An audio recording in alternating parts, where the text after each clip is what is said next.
সাবেক প্রধান বিচারপতি সুরেন্দ্র কুমার সিনহা। শেখ হাসিনার আমলে নিয়োগ পাওয়া প্রধান বিচারপতি সিনহা ২০১৭ সালের ১১ নভেম্বর হঠাৎ দেশ ত্যাগ করেন। তবে পেছনের গল্প কি তা হয়তো জানা হয়নি দেশবাসীর। দীর্ঘদিন পর দেশ ত্যাগের কারণ হিসেবে চাঞ্চল্যকর তথ্য দিয়েছেন দেশ টিভির কাছে। কানাডা থেকে দেওয়া সাক্ষাৎকারে তিনি জানান কিভাবে তাকে দেশ ছাড়তে বাধ্য করা হয়েছিল এবং সে সময় কি ঘটেছিল তার সঙ্গে। এই ডিজিএফআই চিফ সাইফুল আবেদিন, সে তো রাত্রে এসে আমাকে ফিরাফির করতো, মিডনাইটে চলে আসতো, এই আর কি। এই অত্যাচার, এই করে একজন আর্মি অফিসারকে দিয়ে প্রধান বিচারপতিকে হেনস্থা করা। আমি 16 সংশোধনী তো উনি আমাকে প্রেশার দিয়েছিলেন বঙ্গভবনে নিয়ে, এটা তো সবাই জানে, সরকারও স্বীকার করেছে।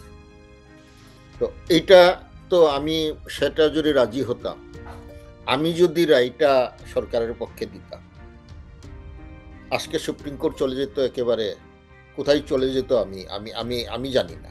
সাক্ষাৎকারে তুলে ধরেন কি অন্যায় কাজ করতে বাধ্য করত শেখ হাসিনা।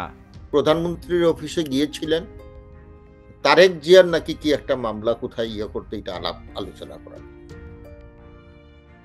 অর্থাৎ হলো কোন মামলাটা কোর্টে তুলতে হবে, কোনটা হিয়ারিং করতে হবে, এইটাও কিন্তু প্রধানমন্ত্রী নিজে রেগুলেট করতেন। সবগুলাই প্রধানমন্ত্রীর অনুমতি ছাড়া হতো না। শুধু তাই নয়, তার কথা অমান্য করার অপরাধে ডিজিএফআই ও তার নির্ধারিত কিছু বিচারক দিয়ে হয়রানির কথাও তুলে ধরেন সিনহা। এই বিচারকরাও সেখানে ক্ষান্ত হন নাই, তারা হাইকোর্টের বিচারকদের সঙ্গে রাত্রে আলাপ করে আমার বিরুদ্ধে অনেকগুলা প্রোপাগান্ডা দিয়েছে। অভিযোগ করেন সংবিধান লঙ্ঘন করে আব্দুল ওহাবকে ভারপ্রাপ্ত প্রধান বিচারপতি করলে অবৈধভাবে অনেককে বরখাস্ত করেন তিনি। একেবারে সুপ্রিম কোর্টটাকে চেঞ্জ করে নিলেন, অ্যাডমিনিস্ট্রেশন চেঞ্জ করে দিলেন, এটা কিন্তু উনি পারেন না। তো এটা হলো প্রচ্ছন্ন সরকারের আতাতে। কারণ হলো কোনো অফিসার, আমি প্রধান বিচারপতি হিসেবে আমার রেজিস্ট্রি থেকে যদি আমি সরাতে চাই, তাহলে গভর্নমেন্ট অর্ডার জিও লাগে মিনিস্ট্রি, আমি প্রপোজাল পাঠাবো, গভর্নমেন্ট অ্যাপ্রুভ করতে হবে।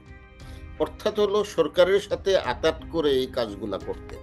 ক্ষমতার অপব্যবহার করে রাজুকের প্লট বরাদ্দ ও অবৈধ সম্পদ অর্জনের অভিযোগে সাবেক প্রধান বিচারপতি সিনহার বিরুদ্ধে মামলা করে দুদক। তবে অভিযোগ মিথ্যা প্রমাণ করতে প্রস্তুত সাবেক এই প্রধান বিচারপতি। এমনটাই জানিয়ে ঠিক কবে দেশে ফিরবেন এমন প্রশ্নের জবাবে তিনি জানান গ্রিন সিগন্যালের অপেক্ষা। আমার পক্ষ থেকে সরকারের কাছে বিভিন্ন আমার তো ওয়েলউইশার আছে, তারা কিন্তু তো এটা যদি পাওয়া যায় তাহলে আমি অবশ্যই দেশে যাব। আমি যাওয়ার জন্যই আমি অস্থির। সরকার পরিবর্তনের পর কিছু জায়গায় চাঁদাবাজি বেড়ে গেছে উল্লেখ করে অন্তর্বর্তীকালীন সরকারের কাছে একটি সুশৃঙ্খল বাংলাদেশ উপহার চান সিনহা। যে চাঁদাবাজি আগে ছিল আওয়ামী লীগের পান্ডারা, এখন কোন দলের পান্ডারা এই চাঁদা চান।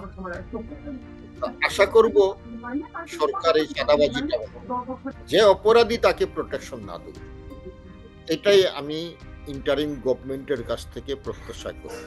সাদাত নিশাদ, দেশ টিভি, ঢাকা।